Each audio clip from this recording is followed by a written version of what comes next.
नमस्कार दोस्तों, स्वागत है आप सभी लोगों का तैयारी कर लो चैनल में। आज की वीडियो में दोस्तों हम लेकर आए हैं यूजीसी नेट के प्रैक्टिस सेट। तो ये प्रैक्टिस सेट 2 है। इससे पहले हमने यूजीसी नेट का प्रैक्टिस सेट 1 देखा था।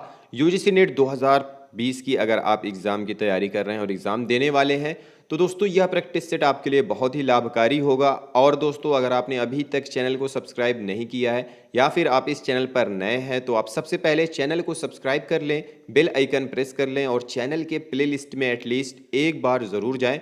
वहाँ पे हिंदी साहित्य पर आधारित बहुत सारी प्लेलिस्ट और लगभग 600 प्लस वीडियोज़ दी हुई हैं।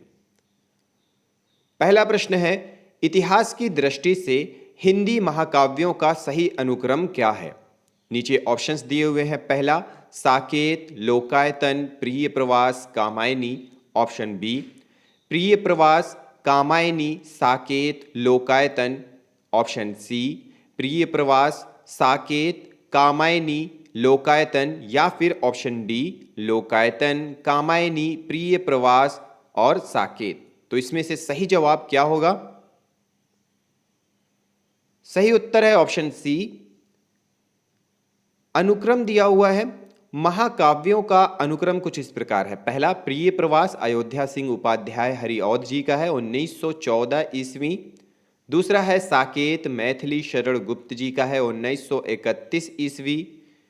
तीसरा है कामायनी जयशंकर प्रसाद जी का, 1935 ईस्वी। और फिर है लोकायतन सुमित्रा नंदन पंत का, 1964 ईस्वी।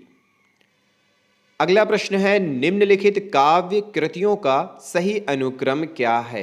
नीचे ऑप्शन है। ए साकेत, कामायनी, लोकायतन, प्रिय प्रवास। बी प्रिय प्रवास, साकेत, कामायनी, लोकायतन। ऑप्शन सी प्रिय प्रवास, कामायनी, साकेत, लोकायतन। या फिर ऑप्शन डी कामायनी, साकेत, लोकायतन, प्रिय प्रवास। तो सही जवाब क्या होगा? सही उत्तर है ऑप्शन बी प्रिय प्रवास, साकेत, कामायनी, लोकायतन।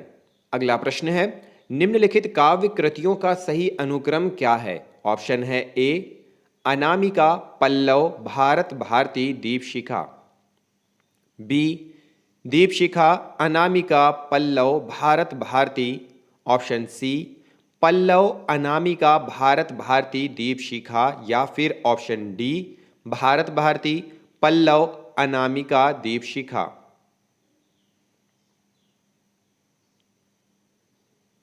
सही उत्तर है ऑप्शन डी भारत भारती, पल्लव, अनामिका, दीपशिखा।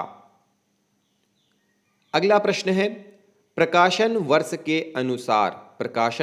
के अनुसार निम्नलिखित रचनाओं का सही अनुक्रम क्या है? ऑप्शन है। ए एकांत संगीत, मधुशाला, सतरंगिनी, मिलन यामिनी। ऑप्शन बी मधुशाला, सतरंगिनी, मिलन यामिनी, एकांत संगीत। ऑप्शन सी मधुशाला, एकांत संगीत, सतरंगिनी, मिलन यामिनी। या फिर ऑप्शन डी सतरंगिनी, मधुशाला, मिलन यामिनी, एकांत संगीत।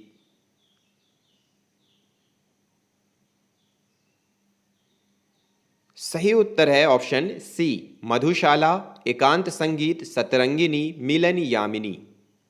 अगला प्रश्न है, निम्नलिखित में से कृति जो निम्नलिखित कृतियां दी गई हैं कालक्रम की दृष्टि से कौन सा सही है? ऑप्शन है। ए वीणा, ग्राम्या, लोकायतन, कला और बूढ़ा चांद। ऑप्शन बी निहार, रश्मि, दीपशिखा, सांध्य गीत।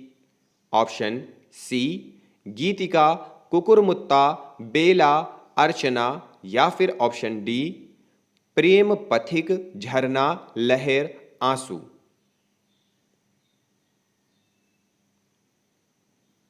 सही उत्तर है ऑप्शन सी गीतिका, कुकुरमुत्ता, बेला, अर्चना। ये ऑप्शन सही है।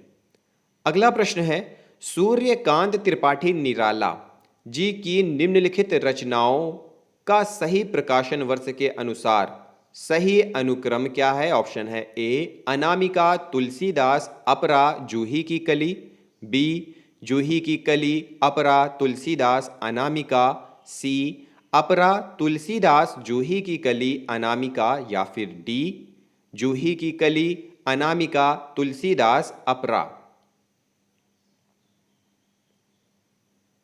सही उत्तर है ऑप्शन डी जूही की कली, अनामिका, तुलसीदास, अपरा। प्रश्न है प्रकाशन वर्ष के अनुसार सूर्यकांत त्रिपाठी निराला की निम्नलिखित रचनाओं का सही अनुक्रम है।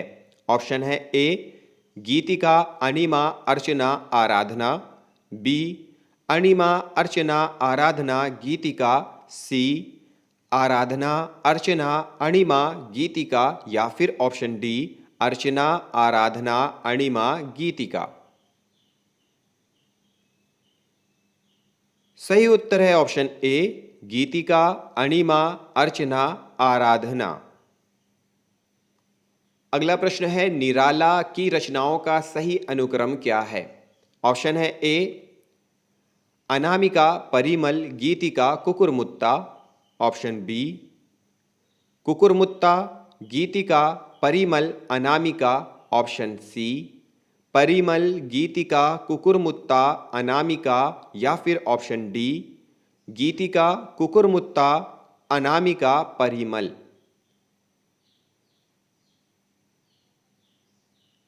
सही उत्तर है ऑप्शन ए अनामिका, परिमल, गीतिका, कुकुरमुत्ता। अगला प्रश्न है रचना काल की दृष्टि से निराला की निम्नलिखित कृतियों का सही अनुक्रम है। कौन सा है। ऑप्शन है ए तुलसीदास, परिमल, नए पत्ते, आराधना, ऑप्शन बी आराधना, परिमल, नए पत्ते, तुलसीदास, ऑप्शन सी नए पत्ते, आराधना, परिमल, तुलसीदास, या फिर ऑप्शन डी परिमल, तुलसीदास, नए पत्ते, आराधना। कौन सा सही है। सही उत्तर है ऑप्शन डी परिमल, तुलसीदास, नए पत्ते और आराधना। अगला प्रश्न है जयशंकर प्रसाद की निम्नलिखित काव्य कृतियों का सही अनुक्रम है। कौन सा ऑप्शन है। ऑप्शन है ए कानन कुसुम, आंसू, झरना, लहर, ऑप्शन बी आंसू, कानन कुसुम, लहर, झरना, ऑप्शन सी झरना, लहर, आंसू, कानन कुसुम, या फिर ऑप्शन डी कानन कुसुम, झरना, आंसू, लहर। सही उत्तर है ऑप्शन डी कानन कुसुम, झरना, आंसू, लहर। अगला प्रश्न है प्रकाशन वर्ष के अनुसार जयशंकर प्रसाद की रचनाओं का सही अनुक्रम है।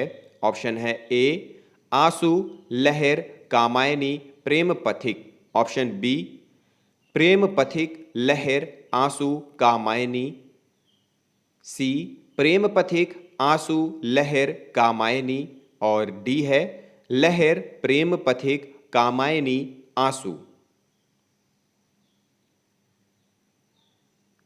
सही उत्तर है ऑप्शन सी प्रेम पथिक, आंसू, लहर, कामायनी। अगला प्रश्न है नई कविता की कौन सी प्रवृत्ति नहीं है। इनमें से नई कविता की कौन सी प्रवृत्ति नहीं है। ऑप्शन है ए जीवन के प्रति आस्था, बी लघु मानव की प्रतिष्ठा, सी सामाजिक बोध का प्रभाव, या फिर ऑप्शन डी बौद्धिक यथार्थवादी दृष्टि। सही उत्तर है ऑप्शन सी सामाजिक बोध का प्रभाव। प्रश्न है अज्ञे को किस रचना पर ज्ञानपीठ पुरस्कार प्राप्त हुआ था। ऑप्शन है ए कितनी नावों में कितनी बार, ऑप्शन बी महावृक्ष के नीचे, ऑप्शन सी सागर मुद्रा, या फिर ऑप्शन डी आंगन के पार द्वार। सही उत्तर है ऑप्शन ए कितनी नावों में कितनी बार के लिए मिला था। अगला प्रश्न है हमें प्रयोगवादी कहना उतना सार्थक या निरर्थक है जितना हमें कवितावादी कहना। किसका कथन है। प्रस्तुत कथन किसका है। ऑप्शन है ए अज्ञे, बी नरेश मेहता, सी धर्मवीर भारती, या फिर ऑप्शन डी मुक्तिबोध। सही उत्तर है ऑप्शन ए अज्ञे जी। अगला प्रश्न है फंटैसी का प्रयोग किस रचना में प्रमुखता से हुआ है। नीचे ऑप्शन है बताना है। ऑप्शन है ए अंधेरे में, बी ब्राह्मण राक्षस में, सी उपर्युक्त दोनों में, या फिर ऑप्शन डी इनमें से कोई नहीं। सही उत्तर है ऑप्शन सी उपर्युक्त दोनों, अंधेरे में और ब्रह्मा राक्षस में, दोनों में हुआ है। तो दोस्तों यह थी आज हमारी आज की सीरीज। अगर आपको ये सीरीज पसंद आई हो तो सीरीज को लाइक और शेयर जरूर करें। अगर पिछली सीरीज आपने नहीं देखी है तो वीडियो के डिस्क्रिप्शन में जाकर हिंदी साहित्य के प्रैक्टिस सेट को आप जरूर से जरूर देखें। मिलते हैं अगले टॉपिक में। इस वीडियो को देखने के लिए बहुत बहुत धन्यवाद।